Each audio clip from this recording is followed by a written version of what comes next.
Next, we need to learn to move each chord form up the neck as bar chords.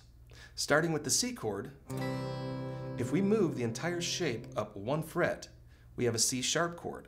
To do this, we need to bar our index finger across the 1st fret of strings 1, 2, and 3, then place your middle finger on the 2nd string, 2nd fret. On the 4th string, place your ring finger on the 3rd fret, and on the 5th string, play the 4th fret with your pinky. Strum strings 5 through 1. If you are a beginner, the 5th string pinky note might be difficult, so until you build up pinky strength, you can abbreviate this chord by eliminating the 5th string, strumming strings 4, 3, 2, and 1. Now move everything up 1 fret and you have a D. Again, the index finger bars strings 1, 2, and 3, middle on the 2nd string, ring on the 4th string, and for advanced players, pinky on the 5th string. If you move up again, so your index finger is on the 3rd fret, you have an E flat chord. Move your index finger up 1 more time to the 4th fret, and you have an E chord.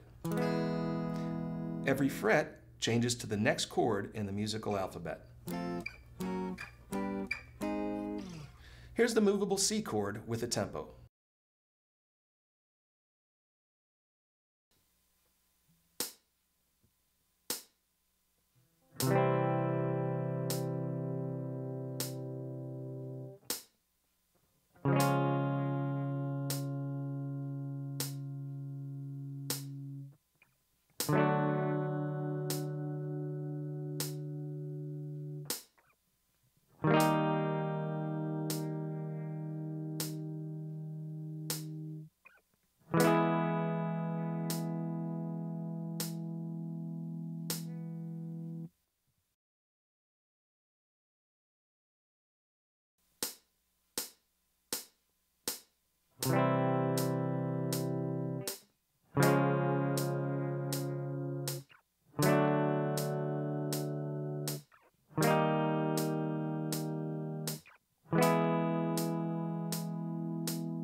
To move the A chord up the neck, we have to bar the index finger across the 1st fret on strings 1, 2, 3, 4, and 5.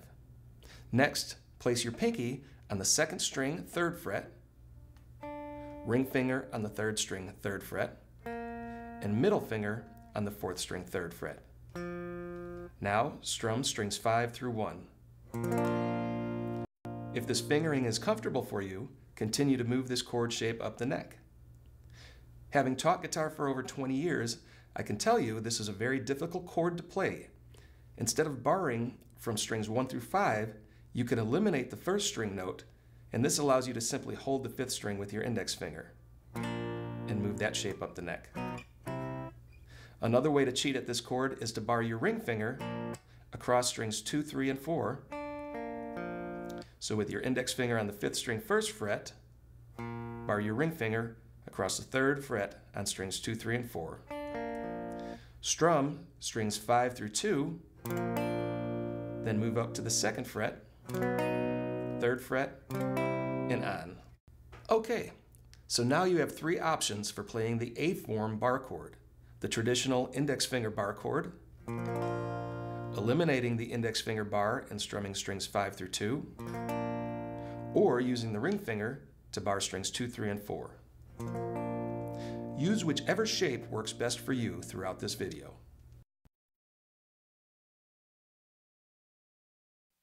I'd like to take this opportunity to introduce the musical alphabet for the benefit of any beginner students who are watching this video.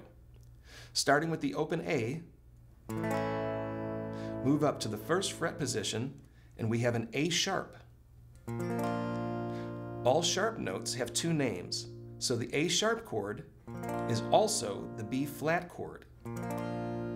Up to the 2nd fret, we have a B chord. There are no sharp and flat notes between B and C, so when we move up to the 3rd fret, we have a C chord. Up to the 4th fret for the C sharp D flat chord. index finger to the 5th fret for a D chord, to the 6th fret for D sharp, E flat, 7th fret is E. There are no sharp or flat notes between E and F, so the 8th fret is an F chord. Up to the 9th fret for F sharp, 10th fret for G, up to the 11th fret for G sharp, which is also A flat. Why? Because the musical alphabet only has 12 notes. So after A flat, when we move up to the 12th fret, we are starting over again at the A chord. Starting with our index finger on the 12th fret, the musical alphabet repeats itself. So we have the A octave chord, A sharp, B flat, B, C, C sharp, D flat, D, and on as we travel up the neck. Here's our movable A chord shape with a tempo.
In order to move the open G chord, we need to bar the index finger across the first